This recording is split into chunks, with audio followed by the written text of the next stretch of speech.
तो आज बच्चों हम लोग टेंस के बारे में पढ़ेंगे। टेंस की शुरुआत करेंगे। एक एक टेंस को बहुत बारीकी से आराम से हम लोग पढ़ेंगे। तो सबसे पहले ये समझिए कि टेंस का मतलब क्या होता है। टेंस का मतलब हिंदी में काल या फिर इसी को क्या कहा जाता है, समय कहा जाता है। तो टेंस का मतलब काल होता है या समय होता है। अब टेंस को कितने भागों में बांटा गया है। टेंस को 3 भागों में बांटा गया है। देखिए, पहला है प्रेजेंट टेंस है, दूसरा है पास्ट टेंस है और तीसरा है फ्यूचर टेंस है। ठीक है, प्रेजेंट टेंस, पास्ट टेंस और फ्यूचर टेंस। प्रेजेंट का मतलब होता है वर्तमान काल, इसका मतलब होता है वर्तमान काल। वर्तमान काल, इसका मतलब होता है भूतकाल। भूतकाल, इसका क्या मतलब होता है हिंदी में, भविष्य काल। भविष्य काल, ठीक ना। तो वर्तमान काल का मतलब जो इस समय काम चल रहा है, जैसे मैं इस समय पढ़ा रहा हूँ तो यह क्या है, वर्तमान काल है। जो काम बीत चुका है पहले वो क्या हो जाएगा, भूतकाल हो जाएगा, यानी पास्ट टेंस हो जाएगा। जो काम आगे अभी आएगा वो क्या हो रहेगा, फ्यूचर टेंस रहेगा, मतलब उसको भविष्य काल कहेंगे। ठीक ना। तो अब एक एक टेंस को, प्रेजेंट टेंस को, फिर पास्ट टेंस को, फिर फ्यूचर टेंस को, तीनों को अलग अलग 4 भागों में बांटा गया है। ठीक है, तो हम पहले प्रेजेंट टेंस को लिख लेते हैं। Present tense, present tense. Present tense को बच्चों 4 भागों में बांटा गया है ना। देखो, पहला क्या है, प्रेजेंट। पहला बोलो क्या है, present FINIT, present indefinite tense. दूसरा क्या है, प्रेजेंट कंटिन्यूअस टेंस। ठीक ना। तीसरा क्या है, प्रेजेंट परफेक्ट टेंस। क्या होगा, परफेक्ट टेंस। और चौथा जो है, चौथा है प्रेजेंट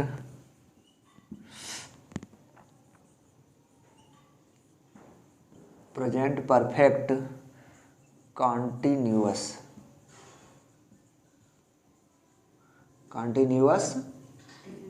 टेंस। अभी देखिए, हमने एक टेंस को 4 भागों में बांट दिया, ठीक ना। एक टेंस को 4 भागों में बांटा। प्रेजेंट टेंस को 4 भागों में बांटा है मैंने, present indefinite tense, present continuous tense, फिर प्रेजेंट परफेक्ट टेंस और फिर प्रेजेंट परफेक्ट कंटिन्यूअस टेंस। ऐसे ही तीनों को, पास्ट वाले को भी 4 भाग में बांटेंगे और फ्यूचर वाले को भी 4 भाग में बांटेंगे, ठीक ना। तो पास्ट वाले को अगर हम 4 भाग में बांटेंगे तो क्या इसमें चेंजिंग करना पड़ेगा बताइए। इसमें हमें चेंजिंग करना पड़ेगा, जहाँ जहाँ प्रेजेंट लिखा है इसका स्क्रीनशॉट आप लोग ले लीजिए। और इसके बाद देखिए, अब पास्ट टेंस को भी 4 भागों में बांटेंगे। ये हमने प्रेजेंट टेंस को बांट दिया, तो पास्ट टेंस को अगर हम बांटेंगे तो जहाँ जहाँ प्रेजेंट लिखा है वहाँ वहाँ क्या लिख देंगे, पास्ट लिख देंगे, है ना। जहाँ जहाँ प्रेजेंट लिखा है वहाँ क्या लिखेंगे, क्या लिखेंगे, पास्ट लिख देंगे, ठीक ना। तो अब हो जाएगा ये पास्ट टेंस का हो जाएगा क्लासिफिकेशन। पास्ट इंडेफिनिट टेंस, फिर पास्ट कंटिन्यूअस, फिर पास्ट परफेक्ट, फिर पास्ट परफेक्ट कंटिन्यूअस टेंस। अब ये पास्ट का हो गया, ठीक ना। पास्ट टेंस को भी हमने 4 भागों में बांट दिया, past indefinite tense, past perfect tense, past continuous tense, फिर पास्ट परफेक्ट टेंस, फिर पास्ट परफेक्ट कंटिन्यूअस टेंस। ये भी 4 भागों में बट गया। अब इसके बाद अगला है फ्यूचर, इसका आप लोग स्क्रीनशॉट ले लीजिए। इसके बाद फ्यूचर टेंस। फ्यूचर टेंस अगर आएगा तो जहाँ जहाँ पास्ट हम लिखे हैं वहाँ क्या लिख देंगे, फ्यूचर, वहाँ वहाँ फ्यूचर हो जाएगा, है ना। क्लियर है बात। तो जहाँ जहाँ पास्ट लिखा वहाँ क्या लिख देंगे, future tense, FUTURE, future tense. और यहाँ भी जहाँ जहाँ पास्ट था वहाँ लिख देंगे फ्यूचर, फ्यूचर, फ्यूचर। यहाँ भी फ्यूचर फ्यूचर, ठीक है ना, फ्यूचर फ्यूचर फ्यूचर फ्यूचर, तो सभी जगह फ्यूचर लिख देंगे। तो अब ये हो जाएगा फ्यूचर टेंस का क्लासिफिकेशन हो जाएगा, है ना, फ्यूचर टेंस का क्लासिफिकेशन हो जाएगा। फ्यूचर को 4 भागों में बांट दिया हमने, ठीक है। अब एक एक के बारे में हम कुल देखो, इसको 4 भागों में बांटा मैंने, इसको 4 भागों में बांटा, फिर इसको 4 भागों में बांटा, कुल कितने भाग हो गए, 4 तिया 12, कुल 12 टेंस एक तरह से हमें पढ़ने हैं, है ना। 12 टेंस के बारे में हम एक एक को बहुत विस्तार से पढ़ेंगे, आप लोग ध्यानपूर्वक पढ़िए, है ना। तो चलो हम सबसे पहले प्रेजेंट का पूरा पढ़ लेते हैं, है ना, प्रेजेंट का पूरा पढ़ लेते हैं, फिर उसके बाद पास्ट का पूरा पढ़ेंगे, फिर उसके बाद फ्यूचर का पूरा पढ़ेंगे, ठीक ना। तो पहले प्रेजेंट को शुरू करते हैं हम, ठीक है, पहले प्रेजेंट को शुरू करते हैं।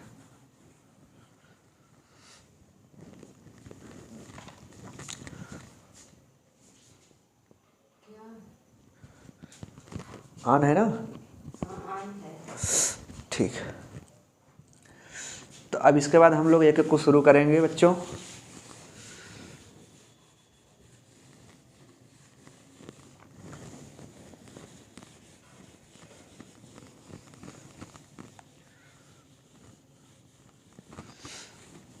तो सबसे पहले हम शुरू करेंगे क्या, प्रेजेंट इंडेफिनिट टेंस, लिख लो, प्रेजेंट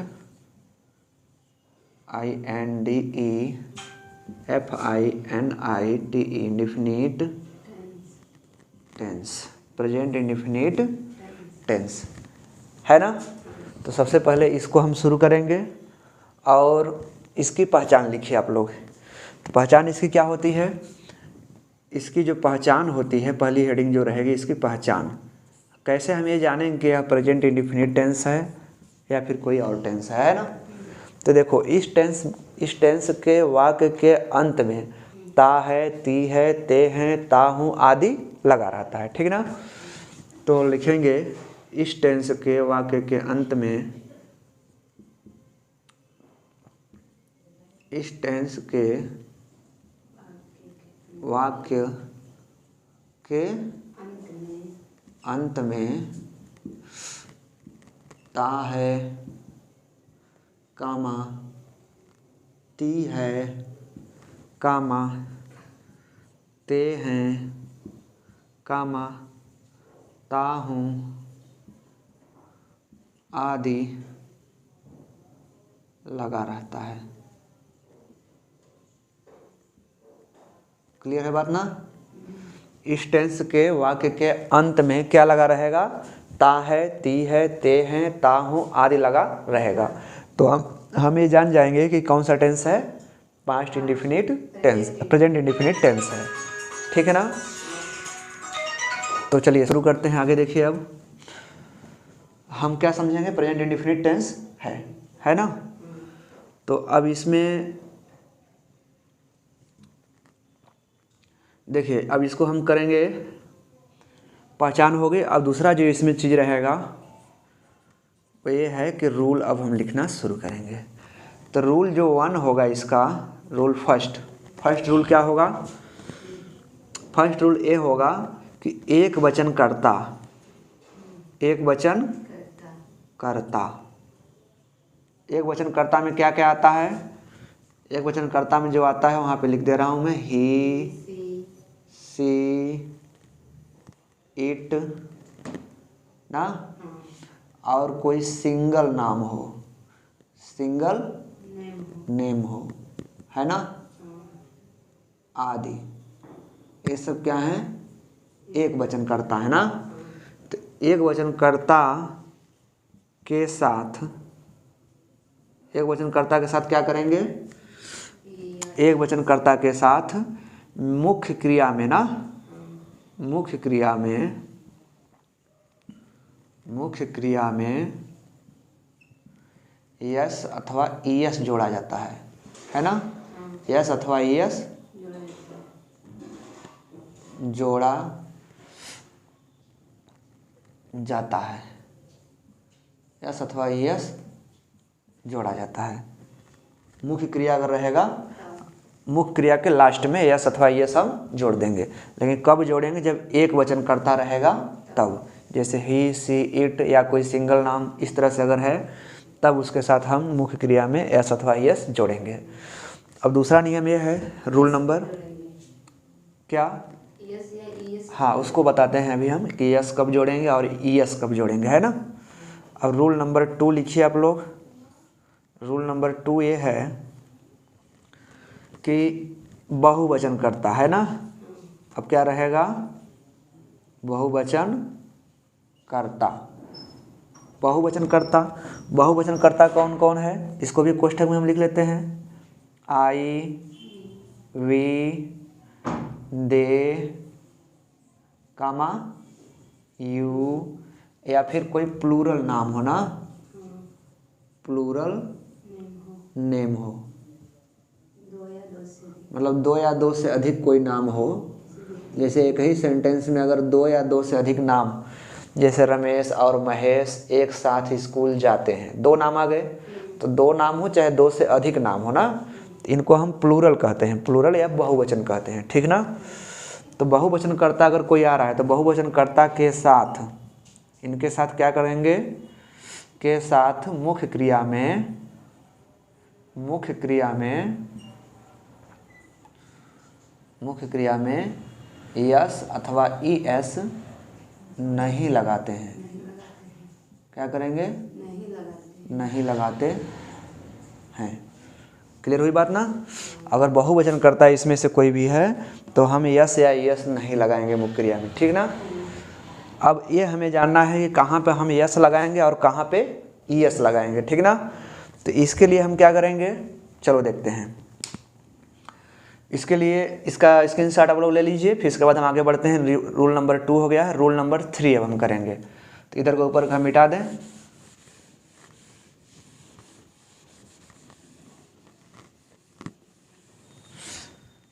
अब देखिए रूल नंबर 3 देखिए, रूल नंबर 3, रूल नंबर 3 है कि यस कहाँ लगाएंगे और ई एस कहाँ लगाएंगे, है ना। तो ई एस कहाँ पर लगाएंगे इसके बारे में हम देखेंगे। तो अगर मुख्य क्रिया का, मुख्य क्रिया का, मुख्य क्रिया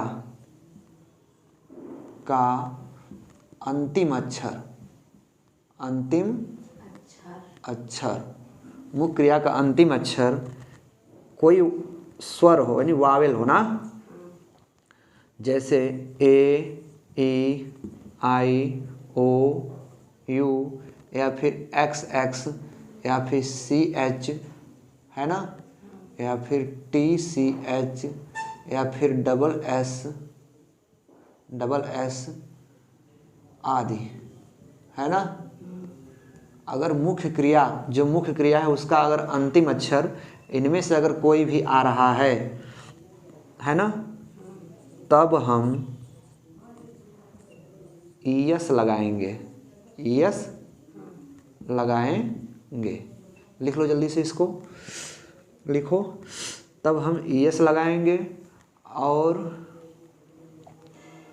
अन्यथा, और ऐसा ना होने पर, और इनमें से ना होने पर, इनमें से कोई ना होने पर, ना होने पर क्या लगाएंगे? एस लगाएंगे। बात समझ में आ रही है ना। इनमें से अगर कोई नहीं है तब क्या लगाएंगे? हम एस लगाएंगे। अगर इनमें से मुख्य क्रिया का लास्ट अक्षर इनमें से कोई भी है तब हम ई एस लगाएंगे, और इनमें से कोई अगर नहीं है तब क्या लगाएंगे? एस लगाएंगे। क्लियर है बात ना। तो इतना रूल हम जान चुके हैं, और अब हम शुरुआत करेंगे वाक्य को बनाना, ठीक है ना। वाक्य बनाना शुरू करेंगे। तो चलिए शुरू करते हैं। कुछ वाक्यों को हम लेते हैं और शुरू करते हैं।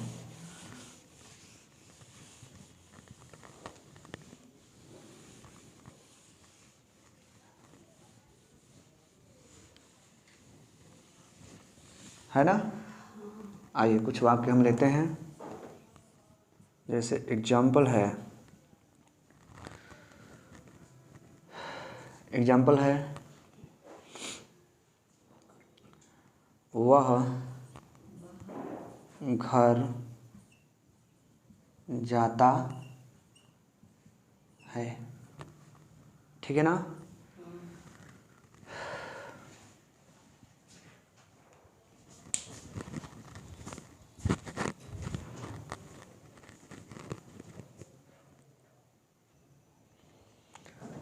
तो देखिए, अच्छा इसको हम लिखने से पहले एक हम रूल इसका बना लेते हैं कि पहले रूल किस रूल से हम इसको बनाएंगे, है ना। तो पहले चलो रूल लिख लेते हैं। रूल नंबर 3 हो गया है। रूल नंबर 4 लिखो। रूल नंबर 4, ठीक है। 4 में ये हमें लिखना है कि इसको हम कैसे बनाएंगे। तो सबसे पहले क्या लगाया जाता है, सब्जेक्ट लिखा जाता है ना, सब्जेक्ट। फिर उसके बाद क्या लिखा जाता है, मेन वर्ब। मेन वर्ब या मुख्य क्रिया इसी को कहा जाता है हिंदी में ना। हिंदी में क्या कहा जाता है, मुख्य क्रिया। तो सब्जेक्ट हो गया, फिर मेन वर्ब या मुख्य क्रिया हो गया, सब्जेक्ट हो गया, मुख्य क्रिया हो गया। फिर इसके बाद मुख्य क्रिया में लगाएंगे यस या तो ईएस, समझ में आया ना। और मुख्य क्रिया का हमें फर्स्ट फॉर्म लगाना है, फर्स्ट फॉर्म, मेन वर्ब का फर्स्ट फॉर्म। सब्जेक्ट हो गया, मेन वर्ब का फर्स्ट फॉर्म हो गया, फिर यस अथवा ईएस लगाना है। अब फिर उसके बाद क्या रहेगा, ऑब्जेक्ट रहेगा। समझ में आया। इस रूल से हमको बनाना है ना, ये रूल है। अब चलो एग्जाम्पल हम लेते हैं और बनाना शुरू करते हैं। जैसे पहला एग्जाम्पल है एक छोटा सा एग्जाम्पल लेते हैं। वह घर जाता है, वह घर जाता है। तो वह का क्या होगा, ही। देखो रूल में क्या है, सबसे पहले सब्जेक्ट है ना, सबसे पहले सब्जेक्ट। तो सब्जेक्ट इसमें क्या है, वह। सब्जेक्ट कैसे जानोगे सब्जेक्ट कौन है और मेन वर्ब कौन है, ये हमें पहचानना जरूरी है ना। तो मेन वर्ब का मतलब होता है जो सेंटेंस में काम हो रहा है उसको हम मेन वर्ब कहते हैं। तो सेंटेंस में कौन सा काम हो रहा है, वह घर जाता है, तो जाने का काम हो रहा है ना। तो जाने का काम हो रहा है तो यह क्या है, मेन वर्ब है। और जाने का काम जो व्यक्ति कर रहा है वह क्या है, सब्जेक्ट है। तो जाने का काम कौन कर रहा है, वह, इसलिए वह क्या है, सब्जेक्ट। ठीक ना। तो वह हो गया सब्जेक्ट और मेन वर्ब क्या हो गया, जाना। मेन वर्ब का मतलब होता है जो मेन काम हो रहा है उसको क्या कहते हैं, मेन वर्ब कहते हैं। तो मेन वर्ब हो गया जाना और वह हो गया सब्जेक्ट। फिर इसके बाद जो बचा है वो क्या हो जाएगा, वो ऑब्जेक्ट कहलाएगा। क्लियर है बात ना। वो क्या कहलाएगा, ऑब्जेक्ट कहलाएगा। जो बच गया वह ऑब्जेक्ट कहलाएगा। अब इसके बाद देखो हम बनाना इसको शुरू करते हैं। हमको सब कुछ पता चल चुका है कि सब्जेक्ट क्या है, ऑब्जेक्ट क्या है, मेन वर्ब क्या है ना। तो मेन वर्ब इसमें क्या है, जाना। और जाना का इंग्लिश क्या होता है, गो। ठीक ना। तो ही गो हो गया। अब कहाँ, अब इसमें ये देखना है ये मेन वर्ब है। यहाँ पे देखो नियम में लिखा हूँ मेन वर्ब है, मेन वर्ब की फर्स्ट फॉर्म, फिर उसमें यस या ईएस लगाना है ना। तो ईएस कब लगेगा, अब यहाँ एक वचन क्रिया है, अरे करता है, एक वचन करता है। एक वचन मतलब कि वह जाता है, वह मतलब एक ही लोग है ना, एक लोग जा रहे हैं। तो एक वचन है, एक वचन के साथ हम यस अथवा यस लगाएंगे। ये तो क्लियर है बात ना। बहुवचन रहता है तो यस अथवा यस हम नहीं लगाते। तो एक वचन है तो यस अथवा यस हमको लगाना है। अब ये देखना हमको कि यस लगाएंगे कि ईएस लगाएंगे। तो इसका अंतिम अक्षर क्या है, ओ है। अब देखो इसमें ओ देखा है कि नहीं, ये देखना है। इसमें देखो ओ यहाँ पे है। तो अगर मुख्य क्रिया का अंतिम अक्षर इनमें से अगर कोई है तब वहाँ क्या लगाना है, हमको ईएस लगाना है। तो यहाँ क्या लगा देंगे, ईएस। ही गोज, वह जाता है। अब कहाँ जाता है, घर जाता है। तो कहीं जाने से पहले क्या लगाया जाता है, टू। और फिर ऑब्जेक्ट है, ऑब्जेक्ट को लास्ट में लिखना है तो इसको लिख देंगे होम। क्लियर है ना, होम लिख देंगे।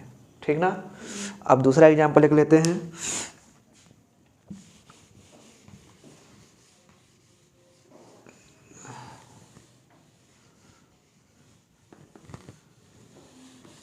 चलो पूरा मिटा देते हैं और दूसरा एग्जाम्पल लेते हैं।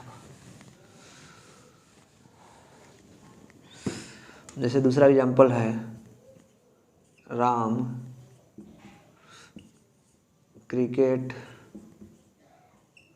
खेलता है, राम क्रिकेट खेलता है। तो राम का क्या हो जाएगा, राम, है ना, राम का तो राम ही रहेगा। अब राम क्या है, एक वचन है कि बहुवचन है, एक वचन है, राम का मतलब एक लोग है ना, तो एक नाम है, तो एक सिंगल है। अब देखो ये सब्जेक्ट हो गया, सब्जेक्ट के बाद रहता है मेन वर्ब। मेन वर्ब मतलब मेन काम, काम क्या हो रहा है यहाँ पे, खेलने का काम हो रहा है। तो खेलना किस चीज़ में होता है, प्ले, है ना। अब इसका अंतिम अक्षर क्या है, वाई है, वाई अंतिम अक्षर है, इसलिए यहाँ पे न तो यानी कि ईएस हम नहीं लगाएंगे। ईएस कब लगेगा, जब लास्ट अक्षर A E I O U X X C H S S ये सब रहेगा तब, है ना। और इसका लास्ट अक्षर क्या है, वाई है, तो यहाँ पे हम नहीं लगाएंगे, है ना। यहाँ पे हम एस नहीं लगाएंगे, यहाँ पे क्या लगा दें, ईएस नहीं लगाएंगे, यहाँ पे एस लगा देंगे, तो राम प्लेज हो जाएगा। अब क्या प्ले कर रहा है, क्या खेल रहा है, क्रिकेट, लास्ट में बचा क्रिकेट, तो क्रिकेट का लगा देंगे, ठीक ना, राम प्लेज क्रिकेट। एक और देखो, एक एग्जाम्पल लेते हैं, तीसरा एग्जाम्पल, तुम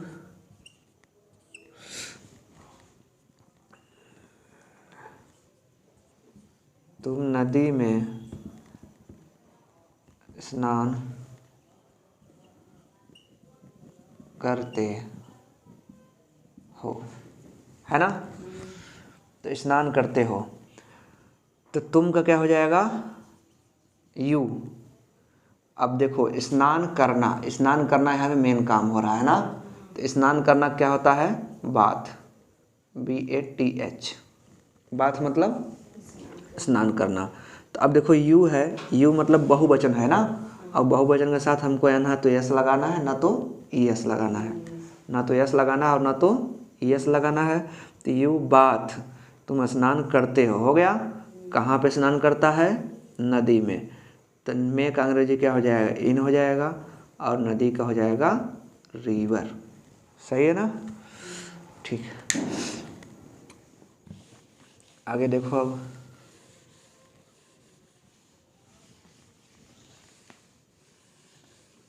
अगला देखते हैं, एक और एग्जाम्पल लेते हैं। वे लड़के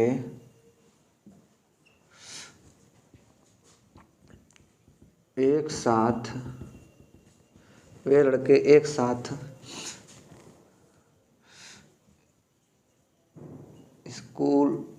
स्कूल से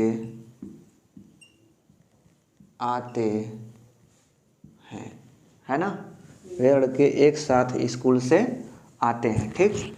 तो वे लड़के, देखो वे की अंग्रेजी तो दे होता है, क्या होता है, दे, लेकिन वे के साथ लड़के जुड़ा हुआ है ना, तब इसकी अंग्रेजी दे हम नहीं लिखते हैं, तब इसकी अंग्रेजी लिखा जाता है दोज, क्या लिखा जाता है, दोज, दोज बॉयज हो जाएगा, दोज बॉयज, एक ही में, वे लड़के एक ही में जुड़ा हुआ है, दोज बॉयज हो जाएगा, दोज बॉयज, वे लड़के। अब देखो ये पूरा सब्जेक्ट हो गया, सब्जेक्ट के बाद क्या रहेगा, मेन वर्ब, मेन वर्ब हम क्या है, आना, आना का क्या हो जाएगा, कम। अब ध्यान ये देना है कि वे लड़के मतलब बहुत सारे लड़कों की बात हो रही है, तो ये क्या है, बहुवचन करता है ना, बहुवचन करता है, इसके साथ हम यस अथवा यस नहीं लगाएंगे, तो केवल कम ही रहेगा। अब देखो इसके बाद हम यहाँ इतना बना चुके हैं, वे लड़के आते हैं, अब इतना बचा है, एक साथ स्कूल से। तो पहले देखो स्कूल से, पहले इधर से बनाना शुरू करते हैं, ऐसे ना, इसका बनाएंगे फिर इसका बनाएंगे ऐसे। तो स्कूल से आ रहे हैं, तो इसका मतलब स्कूल से उनका संबंध टूट गया, और जिससे संबंध टूट जाता है उससे पहले क्या लगाते हैं, फ्रॉम लगाते हैं, तो यहाँ पे फ्रॉम हो जाएगा, फ्रॉम स्कूल, ठीक ना, फ्रॉम स्कूल। अब क्या बचा है, एक साथ, तो लास्ट में लगा देंगे टुगेदर, TOGETHER, टुगेदर, टुगेदर मतलब एक साथ, ठीक है ना। अब अगला एग्जांपल देखिए, आप लोग लिखते जाइए, आप लोग साथ में जल्दी जल्दी।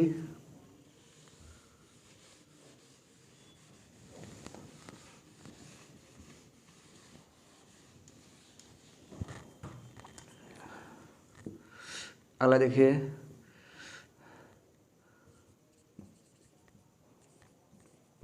प्रधानमंत्री हर साल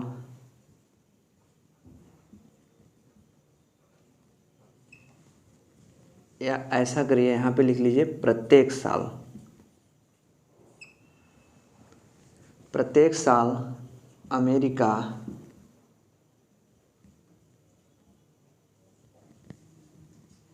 जाते हैं। प्रधानमंत्री प्रत्येक साल अमेरिका जाते हैं। प्रत्येक साल, साल का मतलब वही वर्ष है ना।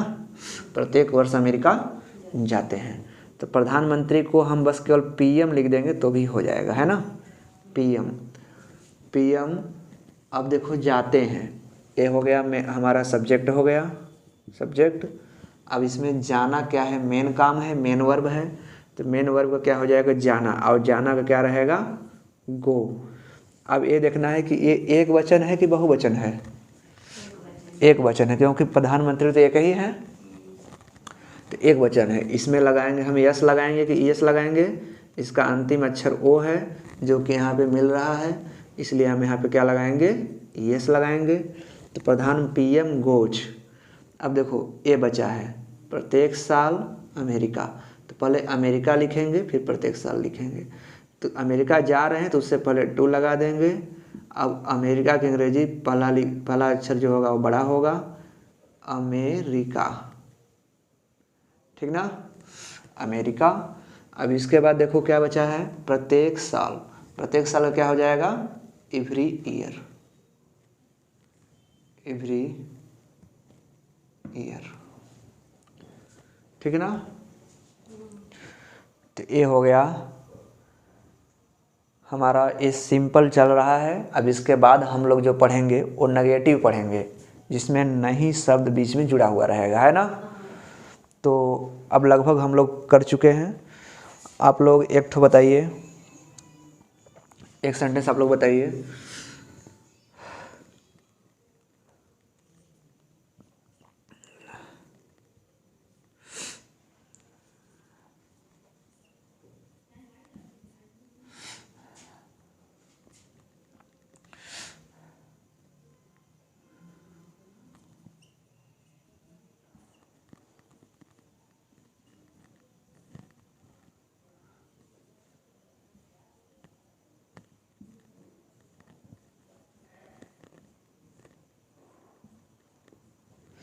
वे घर से खाना खाकर खेलने जाते हैं। ये सेंटेंस आप लोगों को करना है। तो चलिए आप लोग ट्राई करिए, 1 मिनट का समय है, फिर मैं बताता हूँ। ट्राई करिए इसको। वे घर से खाना खाकर खेलने जाते हैं। इसको आप लोग ट्राई करिए, फिर हम बता रहे हैं।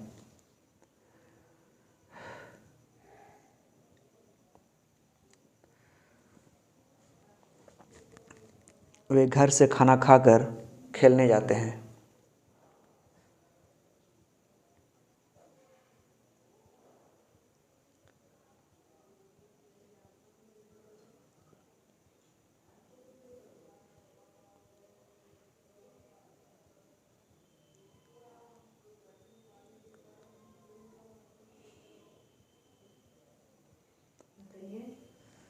चलो बता देते हैं। वे का क्या हो जाएगा, दे। वे का हो जाएगा दे। अब देखो ये सब्जेक्ट हो गया, सब्जेक्ट जो है बहुवचन है ना। वे मतलब बहुत लोग हैं, तो वे जाते हैं। जाना का क्या हो जाएगा, गो। अब इसमें यस अथवा ये सब नहीं लगाएंगे क्योंकि सब्जेक्ट क्या है, बहुवचन है।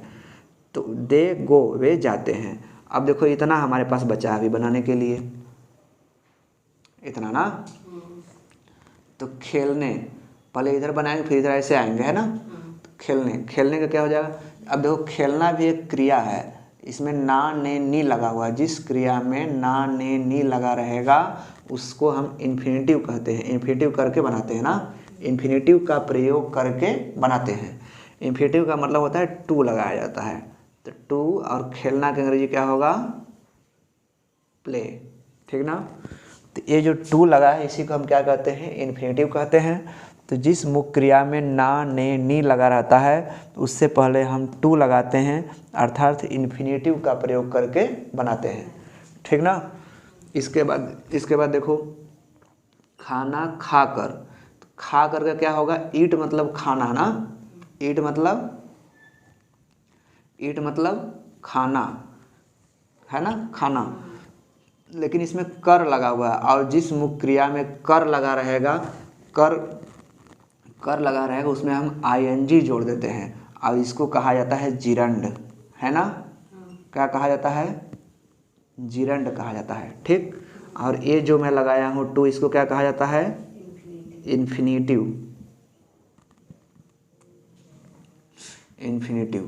ये इन्फिनेटिव है ना, ये इन्फिनेटिव है और जिसमें आईएनजी जिस मुख्य क्रिया में लग जाएगा वो क्या है, जिरंड है। ठीक ना।